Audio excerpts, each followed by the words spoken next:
My name is Dr. Mashevlia, a member of Lakehead University, and I'd like to welcome you to another edition of Hump Day History. Hump Day History is intended to get you over the midweek hurdle with a little bit about our region's past. Every Wednesday at 7 p.m. for the months of April, May, and June, the Thunder Bay Museum will be bringing you live broadcasts from local historians, as well as behind-the-scenes look at the museum's collections. These free, live, and interactive webinars are brought to you on behalf of the Thunder Bay Historical Museum Society and Lakehead University. So, a few housekeeping items before we begin tonight. While you had to provide a name and email address to access this webinar, this information is not being stored after the session is over. These webinars are live. Your audio is automatically disabled by default, and at no time is your video or your computer screen accessible by the moderator, presenters, or others taking part.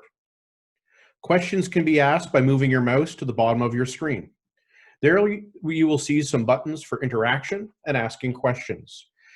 Now, one of the things that tonight's speaker is encouraging is that if you ask questions during the presentation, he will answer them as we go through the different slides. The reason being is there's going to be quite a bit of material covered and probably best answering the specific questions at the time that the topic is being discussed. The other thing is, please keep in mind that this is an evolving initiative and that there might be some hiccups along the way. So if a technical difficulty does arise, just please stay tuned and we'll be back once we can figure it out. Now, I would like to begin today's webinar by acknowledging the original custodians of this land and pay my respect to the elders, past, present, and future, for they hold the memories, the traditions, the culture, and the hopes of Indigenous peoples. I would also like to recognize that the Thunder Bay Museum is on the traditional land of the Fort William First Nation, signatory to the Robinson-Superior Treaty of 1850, and to acknowledge the role of the Métis settlement in the development of our community. Now, tonight's presentation is by Scott Bradley.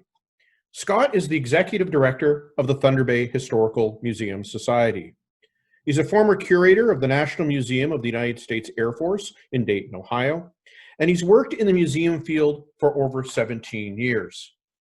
He's also a very enthusiastic medieval reenactor. He holds a master's in public history from Wright State University from Ohio. So welcome, Scott, to the webinar.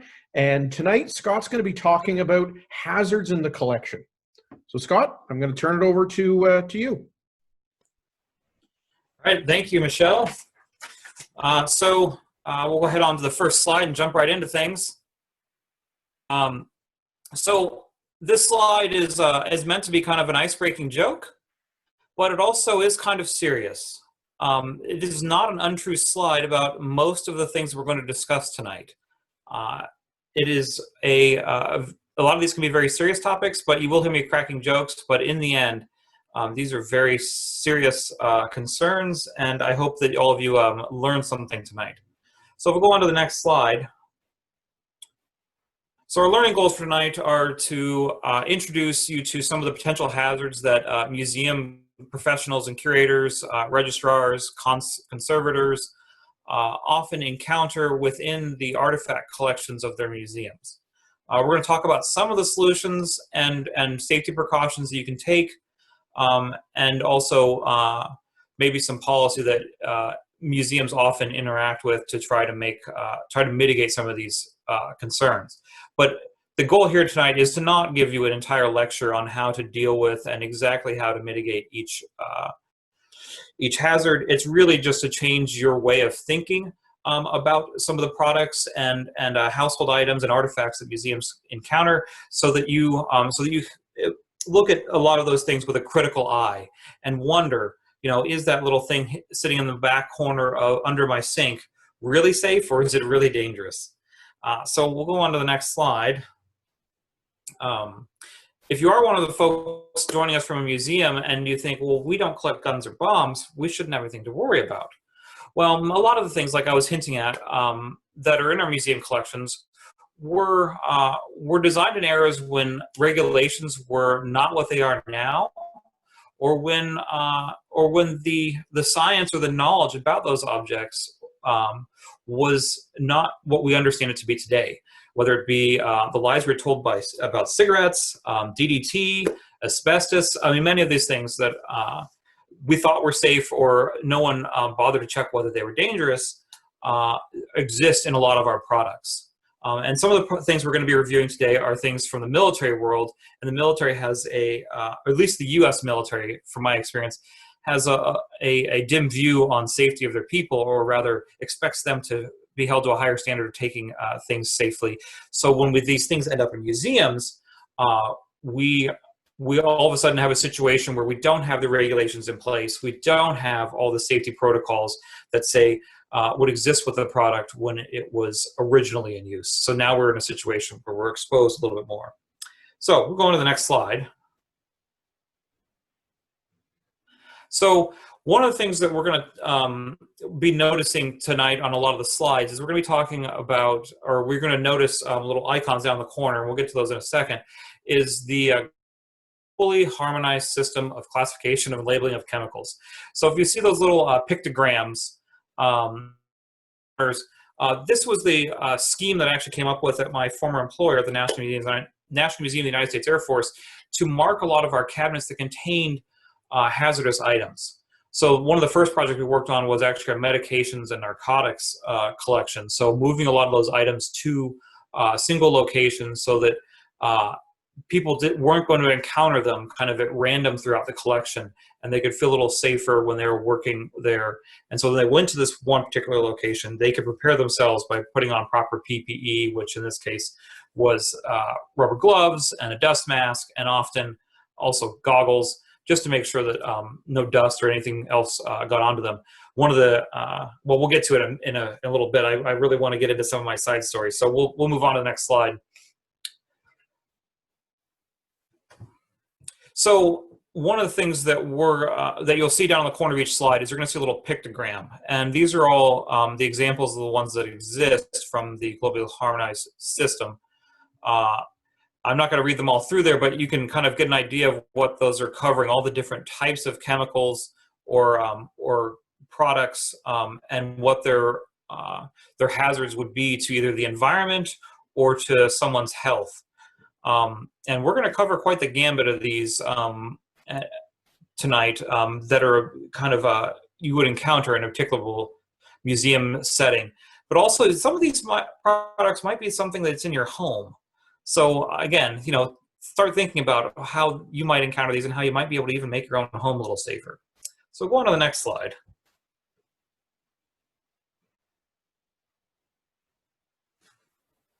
So we're going to dive right into probably the scariest bit, or the things that can kill you the quickest. So we'll start with kind of military munitions. So this photo here, we actually see.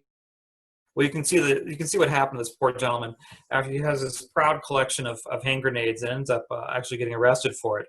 And these are the kind of donations that sometimes museums get offered. You know, a collector has reached the end of their life. They decide what to do with something, or their children inherit it and they decide that they don't want to take it on anymore. And they offer these things to museums. Now museums are stuck with or trying to handle what can potentially be a very dangerous situation because maybe not all of these hand grenades in this photo are inert, and we'll get into what inert means here in a little bit, but basically safe. So if we want to move on to the next slide. One of the other things we see a lot from World War I are what are called trench arts. So they've taken artillery shells or other large caliber weapon shells and actually turned it into kind of a repose or decorative metal art stamping type of artwork. And what happens is, you can see the red arrows pointing to a lot of the live parts of these. So these little tiny bits of explosive. And when we look at military explosives, the large portions of them contain explosives that are not very reactive. So that large portion of the center shell there, the actual projectile, contains explosive, but it's a really stable explosive. So the scarier explosives are actually the ones that are part of the primers and the fuses, because these are really high explosives. They're really sensitive because they're meant to explode at the slightest, vibration or or touch. So those are the ones that often get ignored and are often left and can still take somebody's finger off or even cause death if they explode close to somebody. And so these are the kind of things that end up being left on some of these trench artwork. And the Thunder Bay Museum actually has a couple of these. They don't have the fuses in them, but we do have a couple of these in the collection. And they are beautiful, and they're very old, but they're a large concern in the museum world. So we'll go on to the next slide. So the next one's going to be about hand grenades. So again, hand grenades designed to be carried by soldiers throughout battle on their actual load-bearing equipment or in pockets, and designed to be relatively safe until, obviously, everyone knows the pin is pulled. And they're actually fairly easy to figure out whether they're actually still contain explosives. Most of those assemblies you see onto the top of all those kind of pineapple-shaped or apple-shaped grenades, that whole assembly actually unscrews and you can see the explosive inside. So you can tell right away whether it's inert or not. But a personal story here. So working in my previous collection, we had some researchers in from the US Navy, and we had in the center, that's a German stick grenade. We had one of those in the collection, and it was completely intact.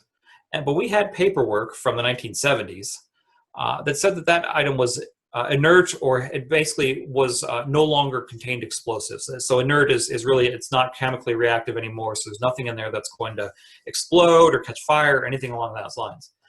So we had this item, the Navy guys were looking at it, and they're like, well, it's still completely intact, and there's no way to actually take apart a German stick grenade to remove the explosives without doing damage to it. And this one, being completely intact, was still actually live. The part that they, in the 1970s, interpreted as it being inert was they'd taken out the match portion that was part of the fuse. So you couldn't set it off the traditional way, but it still contained a kilogram of explosives. So what ended up happening was we ended up calling the Explosive Ordnance Disposal folks with the Air Force, otherwise known as EOD. They took our item in a very heavy metal box out to the airfield near the museum. They hauled out the entire fire department. We shut down the Air Force Base. We had to have a short conversation with the base commander. And then the EOD guys handed me a little remote control, and we created a small crater out on our airfield where that stick grenade became really small pieces. So that was an interesting encounter and definitely a learning day for me on munitions. I should note that when I started in my position there at the National Museum, we had about 3,000 munition items in the collection because it's a military museum. They have lots of munitions. Well, probably close to 1,500 of those didn't have a full a modern inert certification done. So we actually went through a process of actually getting those items checked by EOD and a full route of paperwork on it. It was a massive effort, and we really were thankful to the U.S. Air Force Explosive Ordnance Disposal folks for helping us out through that whole process. But we got to make a couple more craters during that process, so it was good that we did it. But nothing really big or scary, and all the things we found were not of the type that were an immediate danger to somebody unless they literally went around with a jackhammer or a flamethrower. None of these things would have gone off. And that's the relieving thing about most military explosives, is that they're designed to be able to be shook, carried, dropped off a truck, and they won't go off. And we'll go on to the next slide. So getting out of the world of military munitions, a lot of things we find in more civilian use still could be fairly dangerous. These small explosive devices, fuses and flares, they're considered hazardous waste because they have toxic chemicals in them, but they also, a lot of these things contain magnesium and other chemicals that burn extremely hot, are designed not to be extinguishable even underwater, and a lot of these things end up hiding in museum collections, and including stuff related to the railroad industry. So something to be keeping an eye out for if you're a museum person in your collections. So we'll go on to the next slide. So another military munition or military issue that we run into is that military munitions often, if they're to be used for training, are painted this light blue you see on the couple landmines there, and so that's supposed to tell our military folks that that item is safe to handle and use and to treat a little easier. But the military didn't always stick to that standard. So sometimes things were light blue because they weren't inert, but because they were for training. So what that means is sometimes these training landmines might still have a spotting charge in it that might create enough of an explosion just to throw smoke up in the air, which isn't always life-threatening, but still relatively dangerous. So even in this military system of trying to keep everybody safe, they created confusion by changing the standards over the years. So it's something that we always had to be mindful of when working with that. So we'll go on to the next slide. So another thing that even if you're not a military museum, you might still run into ammunition. Now, there's the description here has a listing of all the different types of bullets here, but I'll just kind of go over what some of the threats are here. So a lot of military munitions actually come with all kinds of chemical coatings to create different types of effects. So some of them might be incendiary. So they might actually be coated with chemicals like magnesium and sulfur and some other things to make them actually cause them to ignite when they strike another metal object. Some of them might be tracers, so they might actually be emitting basically fire as they fly through the air to allow the person firing the gun to be able to see where their shots went. Some of them might be explosive on the inside. So these are all things we have to be mindful of. So that a bullet is not just inert because there's no propellant behind it. The projectile itself may actually contain hazardous chemicals or explosives in it. So again, something to be mindful of if your museum has a collection of ammunition, or if a family member ends up giving you some because they were in the war and they had a collection of it. So just something to be mindful of. So go on to the next slide, please. So you might think that this is somebody's fun replica of a bomb that might be used as a prop or a kid's toy. However, this is actually a floating flare. So it's made out of wood to make sure that it floats when it hits the ground and illuminates an area. But it's actually full of, let me check my note here. It's actually full of, magnesium and some other chemicals that make it burn and not go out, not be extinguished by water. So it's extremely dangerous. It would basically melt through the floor of concrete if it was lit on fire. Just one of those, nice surprises that looks benign, but it's not. So we go on to the next slide. So another thing that we actually encountered a lot in the military world was when somebody would make a replica or a prop. And this one, you see with the arrow there kind of giving away the punchline here, that whole 5-inch rocket was completely replica. Somebody had taken a tube, machined the head of the weapon, did all the metal work and sheet metal work to make the fins in the back. But when they got down to making the fuse, it was just too much trouble. So they just found a real fuse that was lying around. Well, that real fuse actually ended up being live, and that was a big problem. So just because something says it's a replica doesn't mean that the person who made it is being completely honest. So we'll move on to the next slide.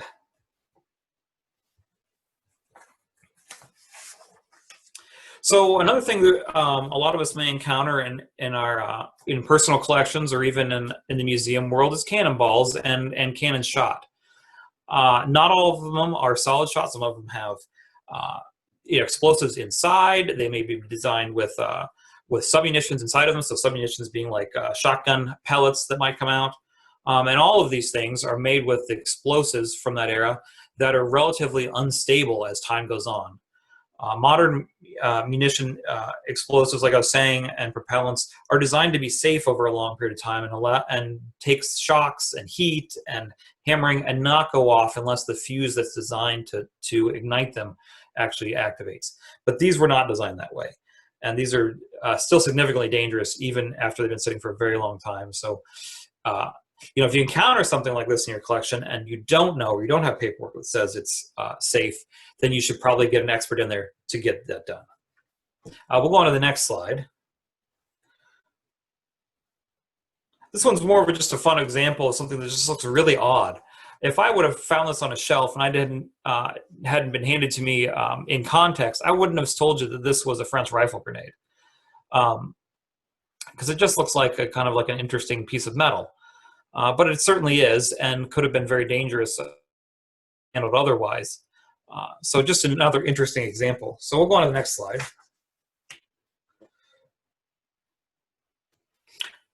So I keep going back and forth about talking about magnesium, and this is really where we get to talk about it. The military uses, or the U.S., at least the U.S. military uses a lot of magnesium flares to illuminate areas during nighttime operations. We see these most often used during the Vietnam War to kind of illuminate sections of the jungle when they needed to.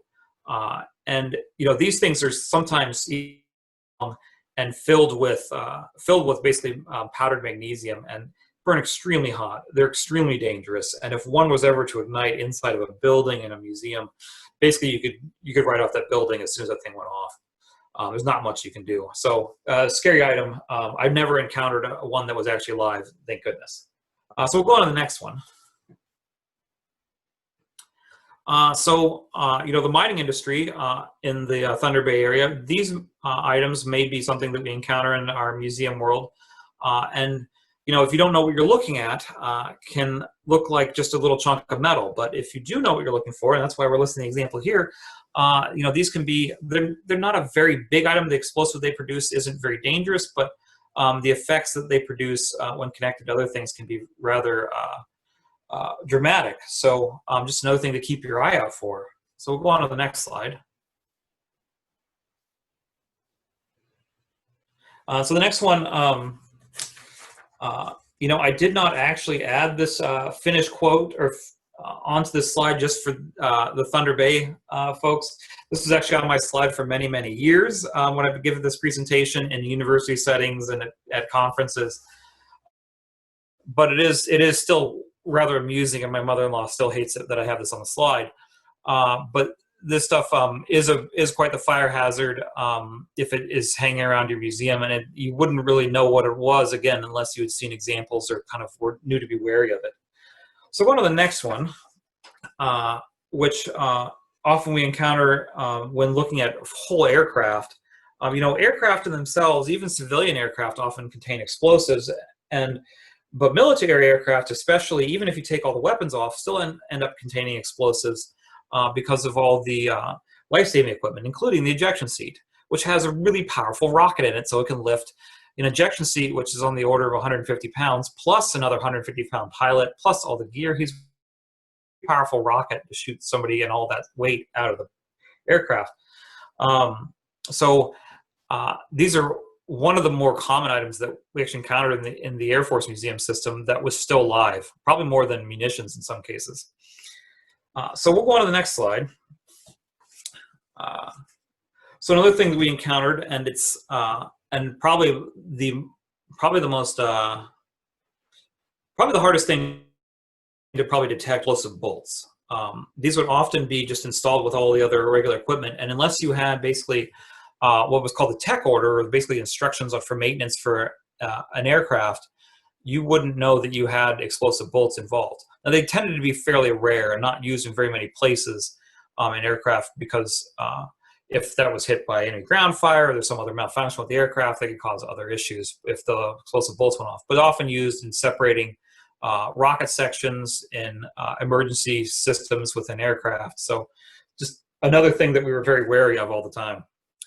So we go on to the next slide. And I'll talk about this slide, then we also have a fun video we're going to switch to here in a moment, Michelle. So lithium batteries, probably the newest and most modern hazard that we've kind of in our society as we kind of have disposable items. Our cell phones last 2-3 years and then the next model's out, and then we've got this basically a small computer which also contains a very toxic and potentially very dangerous battery on the back of it. So these have been used for a while, but the new modern ones pack an incredible amount of electricity in them. And if they get short-circuited, obviously the slide says they can explode. And short-circuiting just means that basically inside that battery are dozens of layers of basically metal in very close contact. And as soon as those layers get intermixed, basically it short circuits the entire battery. So like stabbing through it, those will get intermixed. It causes this runaway circuit. And well, Michelle, if we can switch to that video, it'll be fairly evident. We'll give him a moment to get that video up and running. I've known some people that had these in their pocket while doing martial arts, and the battery was compromised and actually resulted in second-degree burns on the person as they're trying to desperately get the phone out of their pocket as it's basically on fire. So the video is ready, Scott. Do you want me to hit play? Oh, yes, please.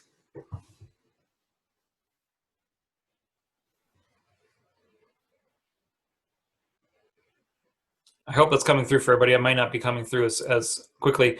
We're challenged with internet connection here, but basically, if you took a nail or a knife and stabbed it into one of those lithium batteries that might be in the back of your phone, and it was fully charged, it would basically have flames shooting out of it. And this is why airlines and the airline industry is fairly wary about consumer electronics, especially being put in the unpressurized portion of the aircraft, because if one of the batteries has any sort of damage or defects, it could potentially explode like this on the aircraft. And we've seen news stories about this happening even in the pressurized cabin of the aircraft, where the changes in altitude and pressure end up causing the battery to malfunction. So, and a fire inside an aircraft is a very bad situation. But even in the museum world, we would often, if we had batteries in objects, and we can go on the next slide here, Michelle, it's a continuation of this topic, we would often remove the batteries, because the batteries not only have the lithium ion battery issue of the rapid discharge, but they're also basically hazardous waste. They're containing acids that are corrosive, not only to themselves, but they're also off-gassing to the other items in wherever they're stored or displayed. And they potentially, they could cause an irritant or chemical burns on people handling them. So often, if the battery had no value, historically, we would often dispose of it or remove them from the items.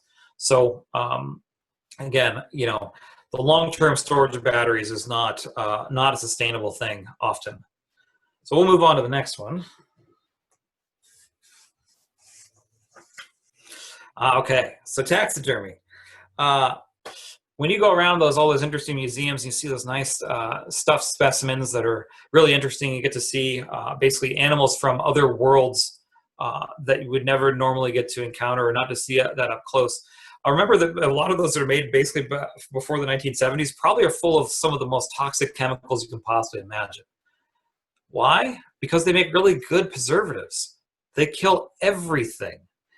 And so no bacteria, no fungi are going to grow on those specimens and keep them absolutely pristine for a very long time. What also means that basically museum professionals, even people who own them in their homes, come back many years later and handle them. You're basically handling toxic chemicals. So we would take extreme precautions with any taxidermy specimens I had in my previous job. I'll go on to the next slide because I've got a couple of these. So one of the warning signs, and it's kind of hard to see on this one, but you can see there's a little bit of powder on the black base at the bottom of that little baby mallard there, and some white powdering around the feet and around the beak and around the eyes. That is the telltale sign that it's leaching excess chemicals, because those chemicals will basically leach around places that are kind of where there would be glands or orifices that those chemicals will kind of build up around naturally. And so what we often encounter with these, mercury and arsenic soap, these were all the standard techniques of taxidermists all the way through about the 1970s. And then it trailed off and have now been, made illegal by regulation. I'm going to go to the next slide there, Michelle. These birds are my latest story before I left my previous institution. So we had these in a cabinet for a very long time. They'd been part of an exhibit about the World War II in the Pacific, and just kind of adding ambiance. And they had been in the collection since the 1970s and probably been taxidermied long before that. And we actually invited some folks out from the safety office to check on these. And as it turned out, these things we'd had for a very long time they took some feathers as samples, had them chemically tested, and they indeed did contain arsenic soap and mercury. Both of which, well, mercury especially, has no lower limit for safety. There is no safe limit for mercury. If any mercury is present, it is considered an unsafe item. So these poor little birds got then stuffed in a barrel because we didn't have any need for them in the museum, but they got stuffed in a barrel and they got disposed as basically toxic waste, which is depressing to do with an artifact, but it was best that we didn't have a historical need for them, and they were dangerous. So we'll go on to the next slide, and we'll just talk about kind of transitioning from talking about mercury to just going over. These are all of the types of metals that could actually be potentially dangerous to people. All of these different metals, and some of them you probably have around your house in different products, potentially could build up in someone's system if they were in constant contact with them and cause long-term health effects, or even and even premature death. The item that's there is actually, in the picture, is in not very good condition, but it was an interesting one. We actually got a device called a XRF, or an X-ray fluorescence device, which basically allows you to do a chemical test by using X-rays with this piece of technology. And we started firing at random objects around the museum just to kind of see what it would come back with. And we ended up pointing at this this flight suit, which is a fur-lined World War I flight suit that was designed to be a heated flight suit. So it basically had like your heated blanket, a plug on the end, and wires running through it. Well, as it turns out, the wires that are running through this heated flight suit were made of lead, and the lead had basically kind of migrated into every bit of the rest of the fabric and the fur. So it became one of those items that got a little special tag sitting next to it that basically said, "Extreme danger, do not handle without gloves and mask." So we'll go on to the next slide and talk about kind of one of the items that probably people don't take as seriously as they should, and that's old hats. And you know the old story about being mad as a hatter.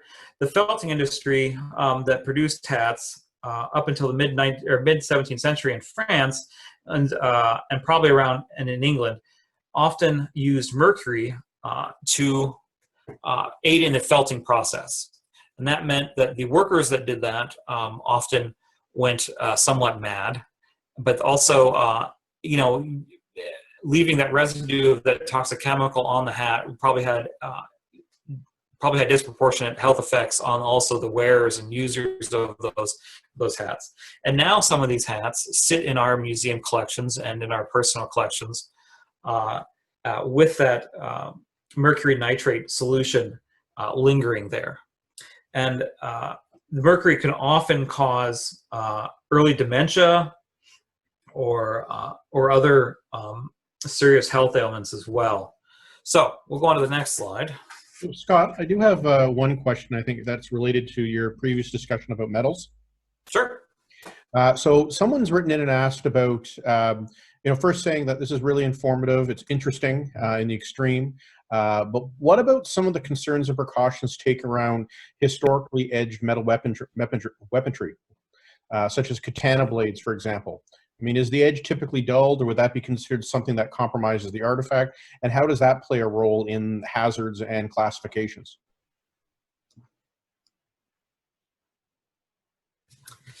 I don't usually include it on my slides, but we actually did have previously. It was probably the saddest Google search I've ever had to do to try to come up with a pictogram for getting hurt by a knife. So don't Google that. It was basically what I ended up coming up with was a knife basically cutting off somebody's finger. The precautions really to take when handling edged weapons is to probably wear heavier gloves, leather gloves or something like that, and make a point of cleaning the weapon once you've handled it or moved it around. I would offer to handle them in my rubber gloves, but just be mindful of the edge. One of the things that is a potential hazard with edged weapons is if they were actually used, there still might be bodily fluids on there. If it had actually been used on a person. Edged weapons, though, for the most part, don't have an inherent danger unless you're just not very careful with them. but there could be, those residues on there. But otherwise, you just have to be very careful. I can't say much more than that. Michelle, if you want to go on to the next slide. So usually when I presented this live, I'll usually quiz the audience and go, did anyone know what these are? And we actually have one of these on display at the Thunder Bay Museum. These are actually fire extinguishers, or kind of referred to as a fire grenade. So you would throw this at the fire, it would explode with the chemical that's in it, that carbon tetrachloride, and it would extinguish the fire really well. You want to go on to the next slide, Michelle. The reason it does this really well is basically because it sucks all the oxygen out of the air. And so if you're near this when this goes off, it could often suck the oxygen out of your lungs. And it does this with, it reacts and produces a byproduct of phosgene gas. This has been a banned substance. It is a possible carcinogen, and it is extremely dangerous to the central nervous system, the liver, and your kidneys. So you also find it in lava lamps, or at least old lava lamps. The newer style don't have this. If you encounter one of these and something similar to it, and it's still got liquid in it, and you're not sure that you put that water in there yourself or something similar, I would definitely get a hold of your fire department and see if you can convince them to empty it safely, and then hopefully give you back your empty fire grenade. So Michelle, if you want to go on to the next slide. So another danger that's that often curators encounter are pressurized tanks. They come with all kinds of things from like life rafts to scuba gear to high altitude equipment for mountaineering, for firefighter equipment. All these donations might come in with tanks for air and for other related chemicals. Sometimes the donors or even your previous predecessors in the curatorial ward haven't checked the gauges to see if they're depressurized. And so you could have this dangerous chemical or even just pure oxygen just sitting around this tank. And so it could be fairly dangerous from a fire hazard standpoint, but also chemically dangerous as an inhalant. So the easiest way to tell is if it does have a gauge on it, take a look at it, make sure that gauge is reading 0. And most of them on the regulator valve you see on the top there with that little red dot, there's usually a place to bleed it off. But if you're not sure what's in it, I wouldn't bleed it off yourself. I would definitely contact your fire department to get some help and make sure that's done correctly and make sure that you kind of know what's in there. So we'll go on to the next slide. And often people get confused when I start bringing up plastics and rubbers.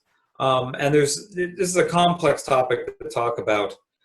Plastics and rubbers in museums are going to be a long-term problem as far as just maintaining them and preserving them, as we can see with that World War II era recognition model designed to train airmen how to recognize different silhouettes of aircraft. These are made out of basically what is cellulose nitrate plastic. So it breaks down really quickly at room temperature. So within 50 years, without being put in preservation storage, a lot of them have completely degraded and fallen into chunks of rubber because the acids within them are just so reactive that they're constantly eating away at the artifact, which is something we've kind of referred to as inherent vice. But the other reason we worry about plastics is that often there are additives put into plastics to make them have different properties. One of the ones we still encounter in the modern world is a lot of the wiring that might be behind your TV or inside your TV, your extension cables and all that, may actually contain lead in it to add add properties to the plastic to make it flexible and malleable. And so, prolonged exposure to that lead in those wires could lead to some health effects, especially in young children. But the other thing we often find in early plastics is they put asbestos in it to add fire protection properties and also to kind of aid to the structure. With some of the modern advances in plastics, we don't see these kind of dangerous additives in most consumer plastics like polyethylene and polypropylene. But in a lot of early plastics, we do encounter these kind of dangerous chemicals mixed in with them. So go on to the next slide. One of the other issues we have, in preservation of things, so this pair of World War II era headphones, the rubber on them is so chemically unstable, it basically did something we kind of call it, like it goes and runs. So the plasticizing agent has completely leached out, and the chemicals that made that rubber have kind of separated. So now we've got this hard, tacky goo left, and another oily patch basically in the cabinet. And what happens is it's a danger to the other objects around it, because it leaches all these chemicals out. It can stain other artifacts near it, and it also, these aren't usable as an artifact anymore. We couldn't use them in a diorama. They're hard to interpret now, other than basically explaining to visitors, plastics and rubbers are hard to preserve, and this is why you don't see a lot of these pristine examples of some of this World War II equipment still in existence. So we'll go to the next one, and we'll talk about foam. So you probably get a lot of consumer products that you buy, and they're packed in foam. And oftentimes donations come into museums still in their original packaging. Maybe it'd be a Pelican case with a nice, black foam inside to keep things safe. Or even, the foam that's packed inside of like space helmets or flight helmets, or even, your kids' bicycle helmets. Well, there's two different kinds of foam, and they kind of get used interchangeably by the safety industry and the packing industry. But they actually have very different properties. So the foam on the right is polyethylene foam, or what we kind of call closed cell foam. It's chemically inert. It doesn't absorb water, and so it's kind of the ideal foam for packing things, especially for long-term storage. It's also really good for padding for safety equipment and stuff like that, because it doesn't absorb sweat off a person, so it's not going to be a source of maintaining the grime and causing secondary infections or something. The foam on the left is polyurethane foam. And if you heard the word uri in there, or uric acid, which is the chemical that is part of it, it will leach that. So basically urine will bleach out of that. It also absorbs water, and it breaks down. When it does break down to the uric acid, it leaves behind this sticky byproduct, which basically sticks all over, let's say, the artifact that's packed around. And so it can be a real problem in collections. And so if you've got stuff that's stored in this foam in your house, you want to keep it for a very long time, I suggest you pick a different way to store it and get rid of that foam. So we'll go on to the next slide. So aside from military munitions, one of the more dangerous items that can actually sit in a museum is cellulose nitrate film. I've got some stats there on how to kind of figure out whether you've got it. But it is extremely flammable. It's one of the few items that probably ends up in artifact collections that can self-ignite. So it can just degrade to the point where it builds up enough gas and it just catches fire on its own. It's one of those things that probably keeps a lot of archivists up at night. It ends up getting isolated in collections and then also kept in the coldest and probably the best conditions possible if it's retained in a collection. But often institutions end up go through a process called deaccession, which is the official process to remove an artifact from a collection so that they don't have that risk anymore.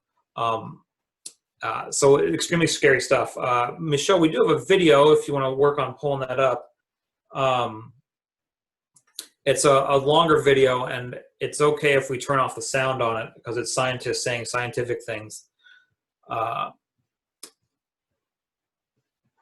And what they're going to do in this video is the first portion, they are going to take a match and try to light what is known as safety film, or basically modern film. And then the second portion of the video, they're going to actually light some of the cellulose nitrate film on fire, and we'll see how quickly that burns. It takes about a minute, I think, or so to get to the fun part. Michelle, are we having trouble with that video? Yeah, just give me one quick second. Okay. So there are processes to actually scan in this film if it's still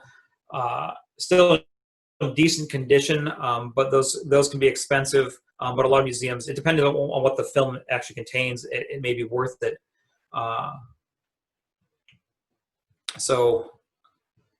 Okay, Scott, I've got the video lined up. Yep, go ahead.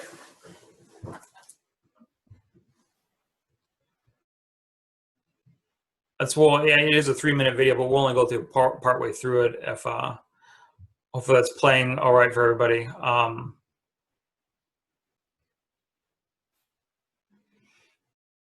So this first portion, he's taking a match and he's trying to light the safety film on fire. They are out in the dark, and I think someone's driveway. So, but you can see that that 35 millimeter safety film just not igniting at all, kind of by design. And then I think in a moment here they're going to switch to the cellulose nitrate film.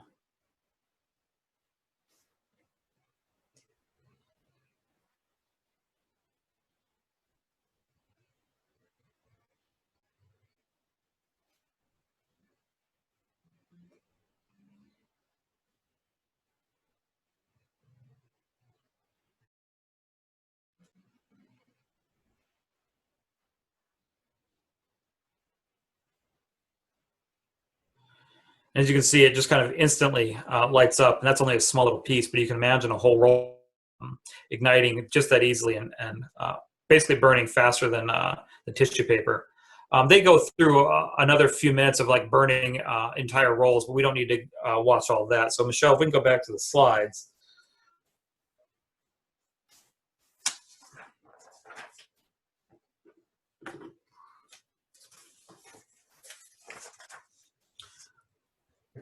We'll go on to the, I think 2 slides ahead. That's just my reminder slide for the video.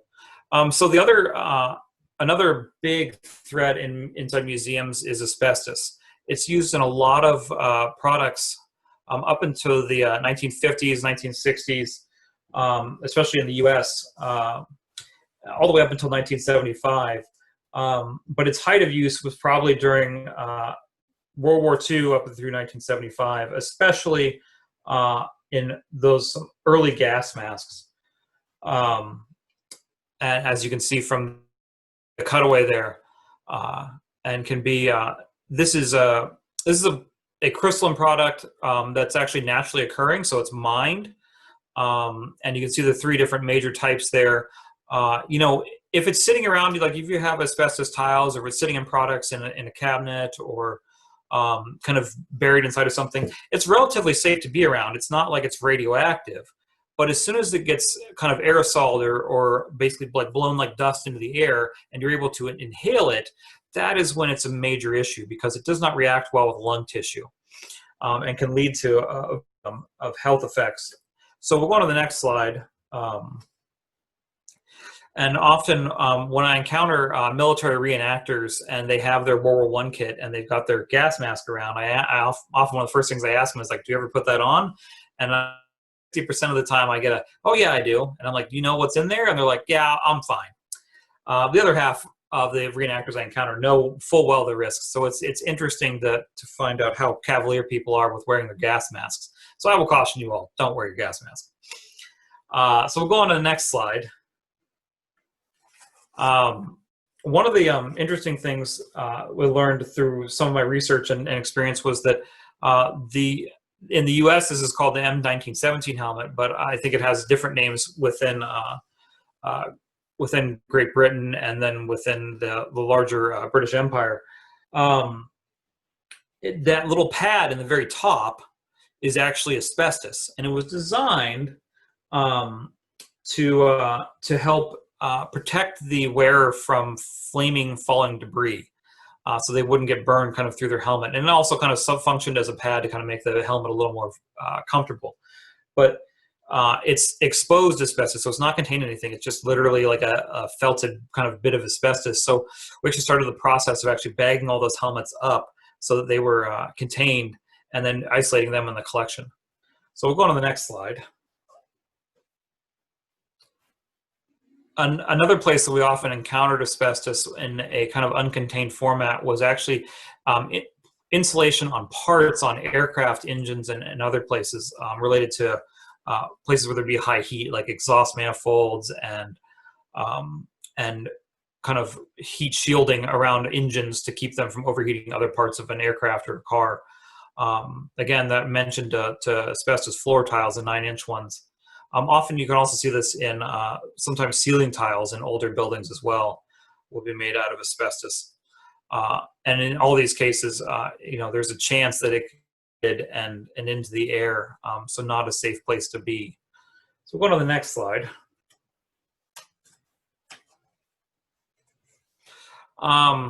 So if you are in a situation where you have asbestos-containing artifacts, it's good to make sure that your staff is aware of which ones those are. Make sure that they're kind of isolated in the collection so that they aren't encountered on a daily basis or in high-traffic areas, and try to take measures to make sure that the asbestos in them is contained and not able to kind of aerosol into the air. So often we would put things in Mylar bags and put them in cabinets that didn't have vents so that none of the crystal or powder can get out.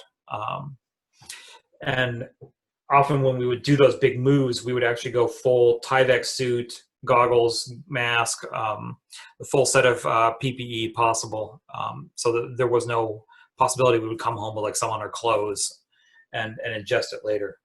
So something we took very seriously. So we'll go on to the next scary topic on the next slide, and that is radiation. But first, a pop quiz, which no one can respond to me directly.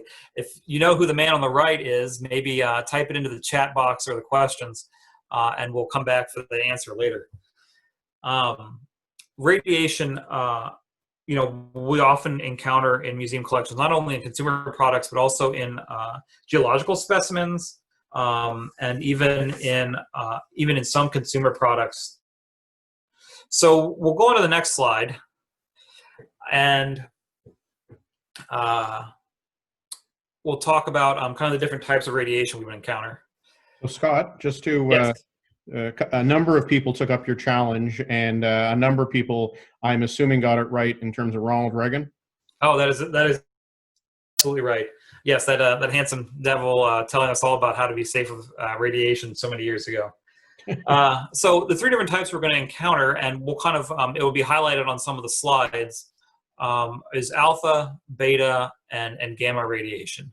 Alpha being that particles of 2 protons and 2 neutrons are basically highly energetic. Helium, the beta particles just being that single electron, and then gamma being that high energy electromagnetic radiation. Often when I talk to people about radioactive objects, they often ask, well, couldn't you just put shielding around the object forever? And the answer is you probably have to keep monitoring it, and you even may have to change out your shielding, because eventually you're going to have radioactive shielding, because radiation doesn't just stay in the object itself. But you can see the different levels of protection. And the thing to remember is that in most cases with radiation, if you're not being exposed to it on a daily or even hourly basis, it's not going to have any lasting health effects. The real difficulty is making sure that you don't ingest it. So gases, powders, especially if the object is powdering or falling apart, and you end up ingesting some of that, that is where the real danger is, because then that radioactive isotope is basically moving around your body and continually irradiating your cells, and that's where the danger is. So for the most part, radioactive artifacts are not that dangerous, except when you need to handle them or move them. And so that's why this is another type of object that is best isolated in collections and handled very rarely and only by people who are trained. So we'll go on to some slides of a lot of examples of radioactive objects to kind of make sure that everybody's kind of well aware of some of the risks. So these are some of the biggest surprises you might encounter. So clock faces, a lot of consumer products, there are guide buttons that might appear in aircraft or around homes. There's even radium touch-up kits that are out there for touching up clock faces. Ropes, pull chains, even gun sights on some guns designed for shooting at night, for the military. had a little radium dot right at the top of the part of the two-part sight to make sure that you could see the sights at night. We'll go on to the next slide. Another type of radioactive chemical or element that we're seeing is hydrogen-3 or tritium. So this is emitting those low-energy beta particles, so those electrons. And we see this in a lot of different consumer and military products out there, from compasses, exit signs, and even watches to make them glow. This is fairly benign, but is a radioactive thing. We go on to the next one.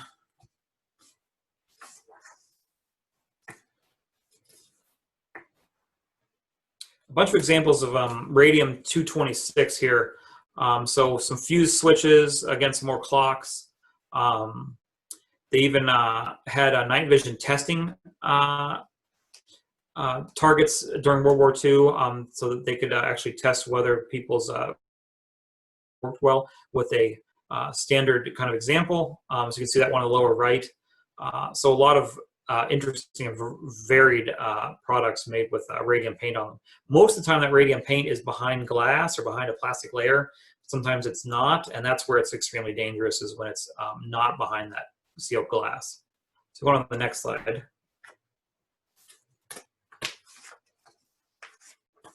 So this is a lot rarer to encounter in the museum world, because usually it's highly regulated, except when we're shooting it out of guns at people. So when it's in its home country, it's highly regulated. When it's not in its home country, at a, let's say, opponent country, it's not regulated and fired in all different directions at all different times. So it's kind of a misnomer there. But uranium, extremely dangerous if ingested or long-term exposure, giving off a variety of radioactive particles, and very scary. So I'll just tell a little military story here. So a lot of times it's used in military ammunition because uranium is way denser than, say, tank armor. And what happens is there's actually, in a lot of those bullets you see on the slide there, there's a device called a flechette. And that is just a small, like, spike that is through the middle of the bullet. And when the whole rest of the bullet basically strikes a tank or a piece of armor, the flechette, being way denser, just smashes right through that armor.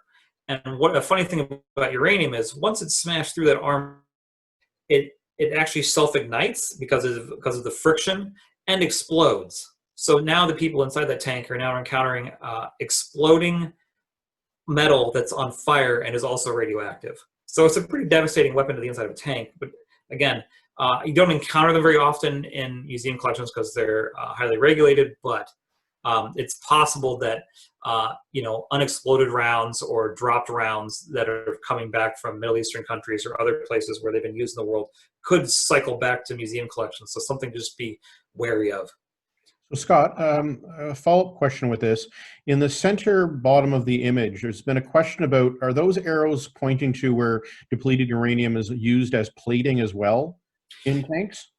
Yeah, that's possible. In some tanks that would use it as the armor, just because it's so much denser than anything. So it makes a good armor and defense against even armor-penetrating rounds.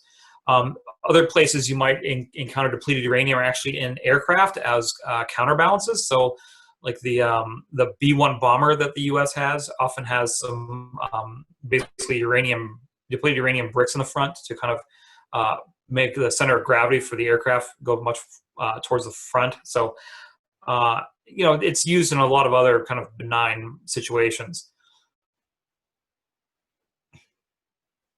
So we can go on to the next slide. So aside from being used as a weapon of war, uranium ends up in a consumer product. So you probably may have encountered this even in your grandmother's or great-grandmother's china cabinet. This kind of green, clear servingware. And some of it is uranium glass. So they would put that extra uranium in there to kind of add to that color, and also adds a little bit of strength to the glass. And it's kind of easy to detect and kind of fun to detect whether you have it. A simple black light will actually make it fluoresce, and it's kind of fun to kind of point out to great grandma that she's been drinking out of a radioactive glass. It's not conclusive whether this is inherently dangerous to actually have been using this over the years. It's not clear whether it's actually leaching into the food, but I wouldn't take my chances with it. So we'll move on to the next slide. Another radioactive element that gets used a lot by the military, but we're also seeing start to go into high-end optics in the civilian world, is thorium. So they use thorium in the glass because it basically creates really clear and really precise optics for really like lenses that need to see extreme distances, miles and miles. So they'll use the thorium in the glass. And so what the lenses on some of these military cameras end up being very radioactive. Thorium is low in toxicity, but it is still toxic to people, and does give a risk, even if you are near it, to give you dermatitis. But it again, it's low toxicity, but it's still dangerous. We're going to go on to the next slide. Another alloy of thorium is when it's alloyed with magnesium. And you would think that adding one of the most flammable and most dangerously flammable elements with another radioactive element would result in something that's really dangerous and no one would want to be around. But it's actually quite the opposite. Magnesium thorium is actually the go-to for heat shielding around military aircraft engines. It can take extreme temperatures of heat and not change shape or melt or anything. So we find it a lot around military and even civilian aviation engines, around the housings and some of the fittings and bulkheads. And so what it ends up being an issue is that a lot of these parts, you can see kind of the chunks from the aircraft here. I think I have another slide of examples here.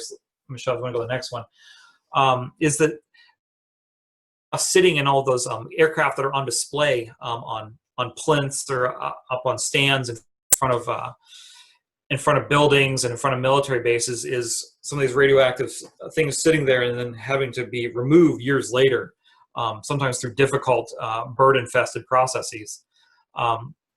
So this is another one of those situations where, kind of like asbestos, where if you leave it alone, it's relatively safe. But as soon as you start grinding on it or basically getting it into the air and the possibility for you ingesting it, that's where the real danger is with magnesium thorium. So we'll go on to the next one. And the nuclear medicine is one of those areas where I don't have any direct experience, but I certainly would be pretty wary of being part of a museum that started collecting nuclear medicine materials. The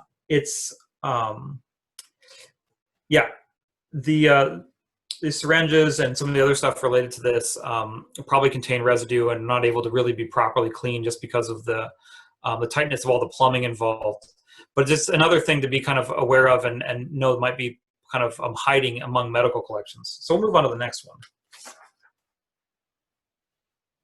So another point of concern, and I kind of alluded to this earlier when I was talking about the safety protocols I developed at my previous institution, is we encounter a lot of medicines in collections, and Thunder Bay Museum is no exception.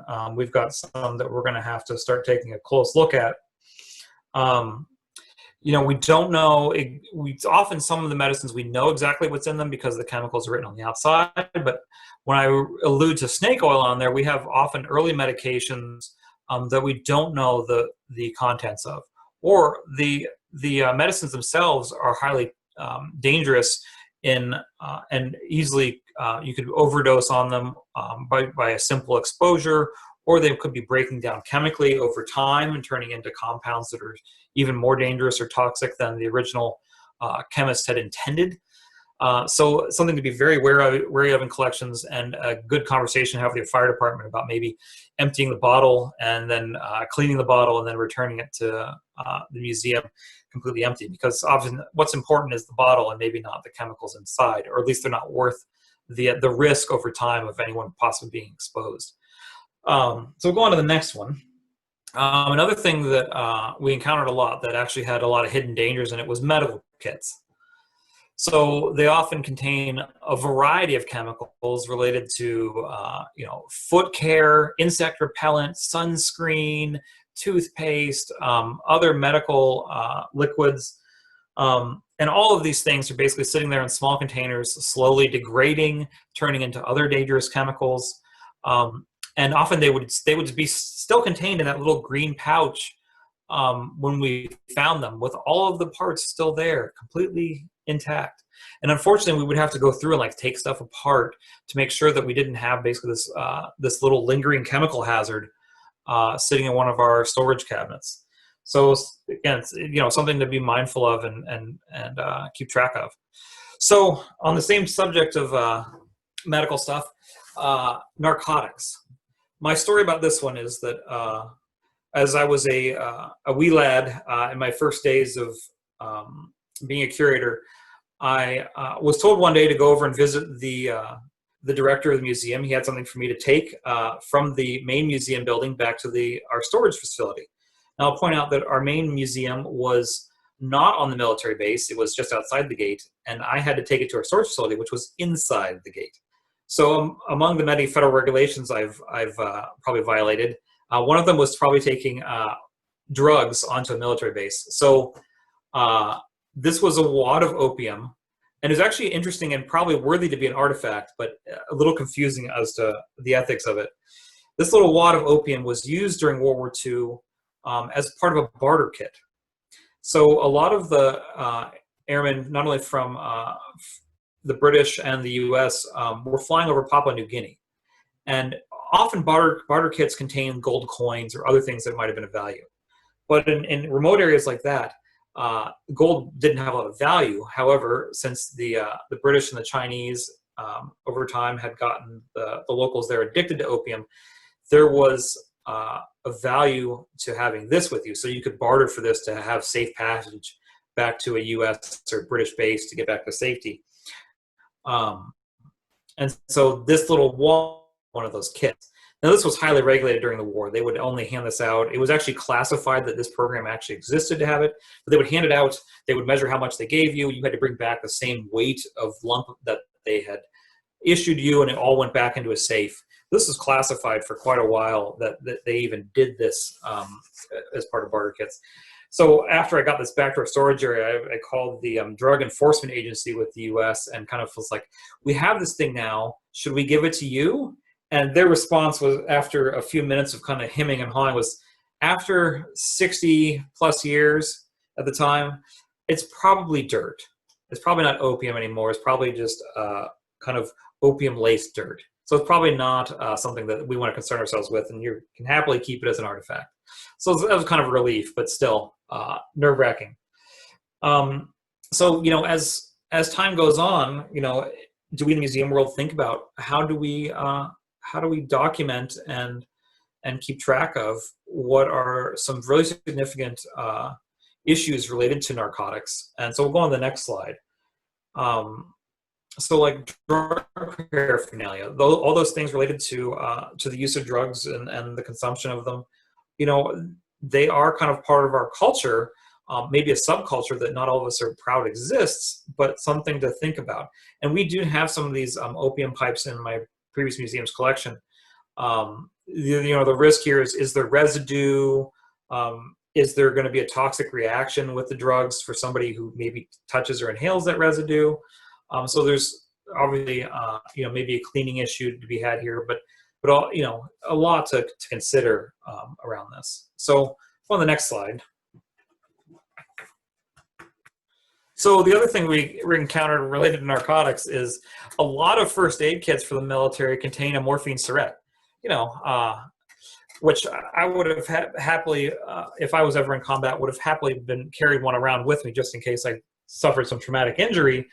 But now they're hiding in these kits, and the first aid kit that's on the upper left of the screen there was actually sealed. So we would actually have to do a little bit of damage to some of these first aid kits to get this controlled substance out of the first aid kits and then properly dispose of it. So this little morphine syringe, again, some risk associated with having it around, as well as some legal issues with that. So was a good thing to dispose of, but we had to deal with the ethical issue of altering the artifact. The other thing that's on there that may be found in some much older first aid kits, so we're talking World War I era, are picric acid bandages. It's really good for burns.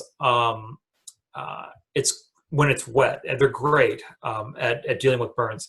The issue with picric acid bandages is that picric acid is a really good shell propellant.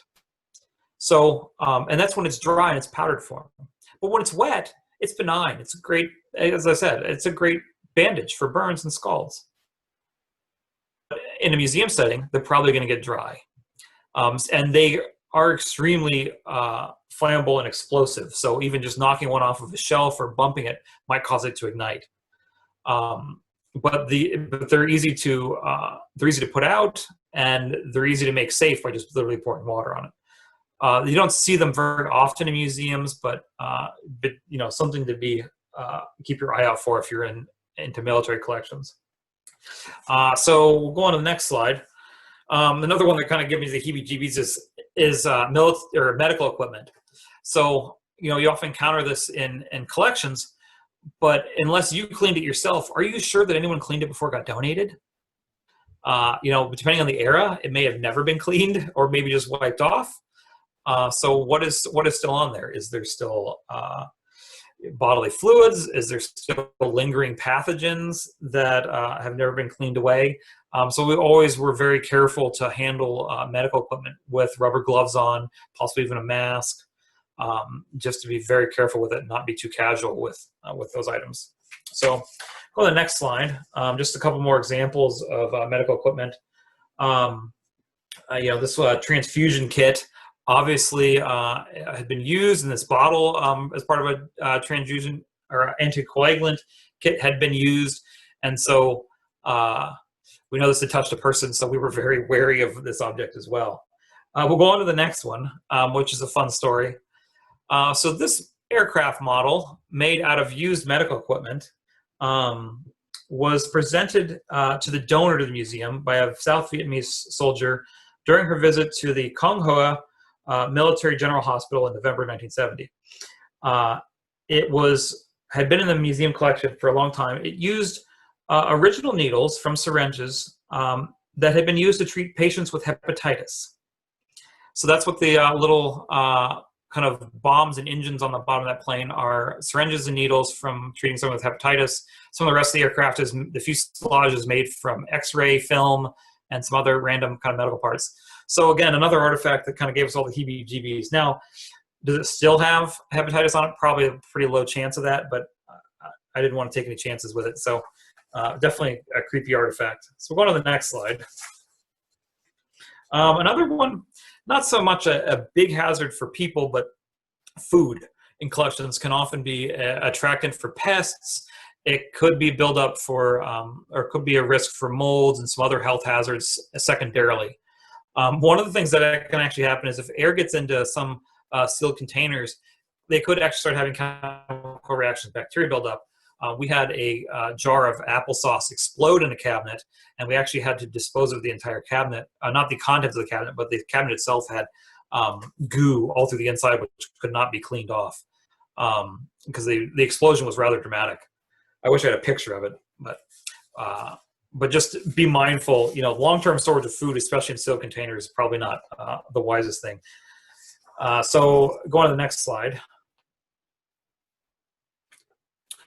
So kind of changing topics here to more on the mitigation of risks.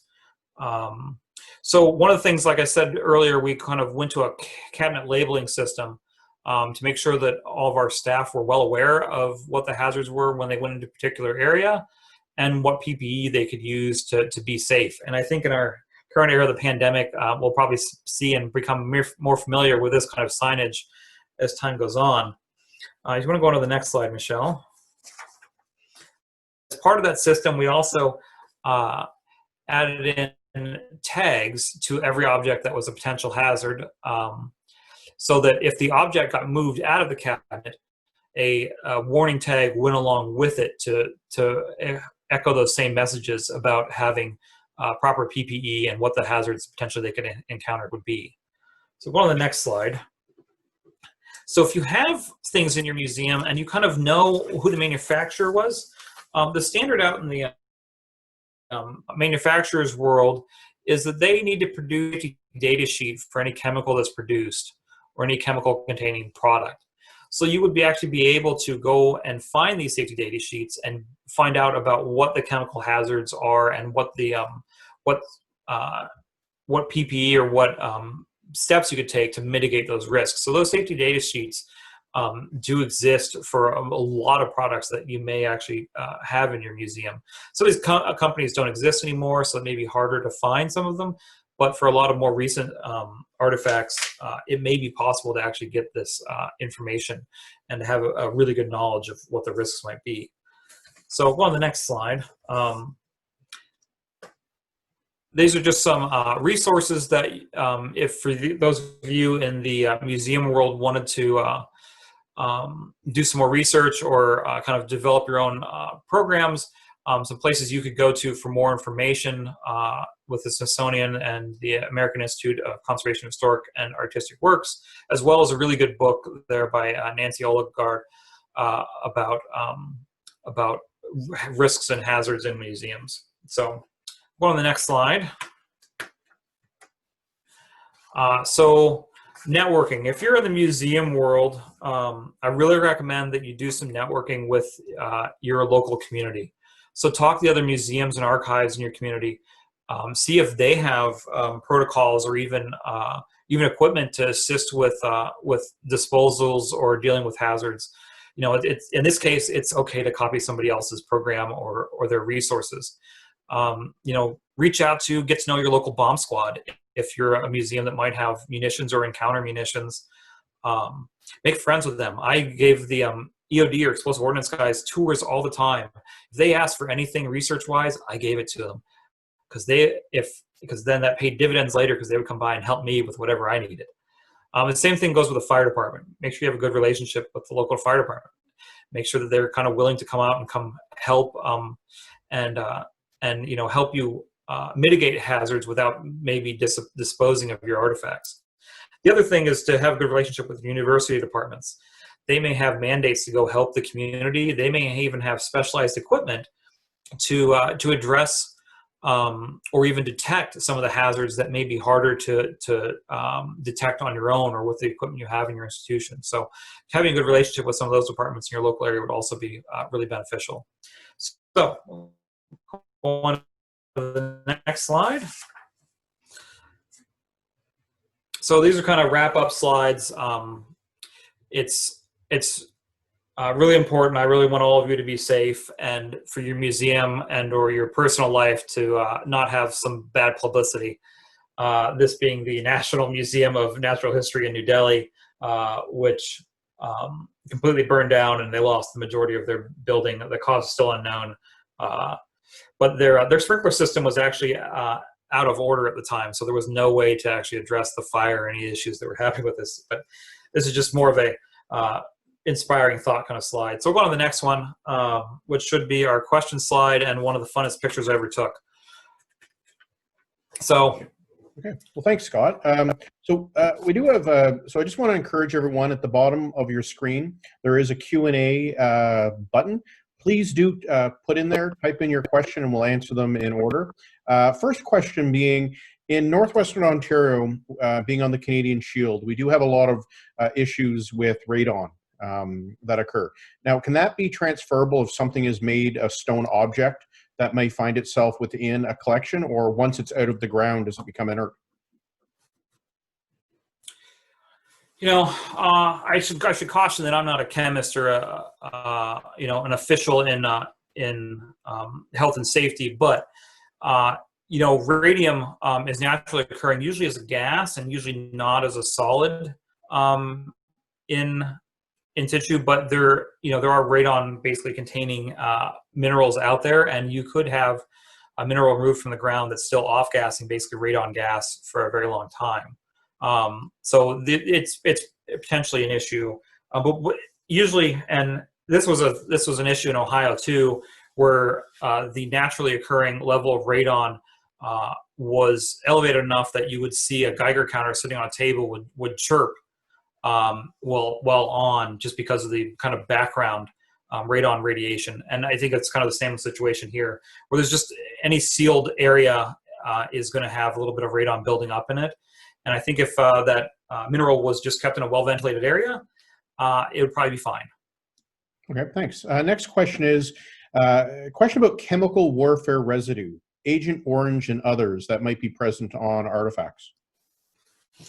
Yeah, it's a good question. I didn't have a slide that addresses it because it's kind of a complex issue, and also politically, I wasn't supposed to talk about it in my previous job because the U.S. Air Force still had ongoing legal issues related to Agent Orange. So I didn't really address it in my slides. I probably should add one now that I'm no longer employed there. Yeah, that was always a lingering concern. So often I would wear gloves and take extra precautions when handling any artifacts or basic clothing from the Vietnam War, especially if I suspected it had been used during those operations.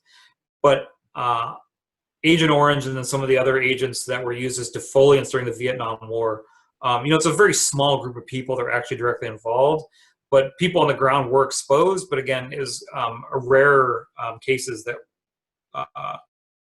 were exposed, but it was always a lingering concern that even chemical suits and items related to defending against chemical warfare, items used during training may have agents of like pepper spray and chlorine gas on them. So yeah, I mean, there's definitely risks of those residues still being irritants or even causing allergic reactions or worse. So the big thing is if I was giving this presentation live right now, I'd be pulling on a pair of rubber gloves and kind of waving them around. Like, this is the number one key safety tool for a museum professional is rubber gloves. I have basically stopped wearing any cloth gloves that you see sometimes museum professionals wearing because they just don't protect you from those hazards you can't see, especially chemical warfare kind of stuff. So we have two more questions in the hopper. I just want to remind everyone, if they do have a question, bottom of your screen, go into the Q&A area and type it in. Next question, which makes me chuckle a little bit, is curling rocks, question mark. And I think it may be relating to stone or radioactivity. I'm not quite sure. This is one of those rare occasions when I would say you stumped the curator. I don't know a lot about curling rocks. I guess I need to get educated on them since I'm now here in Thunder Bay. So I don't know. I think it kind of depends on the minerals that are involved in what the rock's made of. Possible. It's depending on what trace elements are in there, you could have all kinds of radioactive elements in a curling rock. And yeah, I mean, it's probably, if it's across your house, it's probably putting off low levels of radiation. If you sleep with your curling rock, like next to your pillow, because you really love curling that much, your risk is probably higher. So next question deals also with another issue locally, but is there a danger in artifacts relating to the grain industry? And I think probably what this person's probably asking about is, I mean, we have a lot of stories of grain elevators that have exploded because of grain dust and combustible and other things. And does that pose a challenge in artifacts that might be related to the grain industry? Not off the top of my head. That'd be an interesting topic to explore. Yeah, most of the danger with the grain elevators exploding is electrostatic, reaction between the different particles and the dispersion of oxygen in between those particles. But I'm not sure on other grain industry risks. I mean, obviously we have some brownfield sites in Thunder Bay, mostly related to wood processing, but I'm just not familiar enough with the grain industry to answer that question today. Obviously, now that's a new challenge that's been laid out, so I will make sure that next time I give this presentation, I will have a good answer for that. So if you do have, if you have managed to stump me tonight, please do send your questions on to info@thunderbaymuseum.com, and we'd be happy to do some research there and figure out what the museum risks are. So challenge accepted on the grain elevator artifacts. So I have a question, Scott. So if, we've gone through the hopper of questions. If anyone does have another question, please put it forward. My question actually has to do with something that you find it's very common, particularly around older homes in northwestern Ontario, and it's related to the railway industry, and that's creosote-soaked lumber. Yeah, it is. I mean, there are toxins in it. I mean, it is a preservative designed to prevent, mold and fungus growth and other animals, chewing on it and getting into it. So, yeah, it's very toxic chemical, and you certainly, if you touch it, you should probably be washing your hands right away. And I would not eat anything certainly after touching it. So, yeah, it's definitely not a good thing to be around. It's just like any other treated lumber. It should not be in a direct exposure to small children, and certainly not good for adults in the long run. Okay, well, thanks, Scott. And that brings us to the end. There's no more questions in the hopper. So I'd like to just end by thanking the following. Of course, members of the Thunder Bay Historical Museum Society.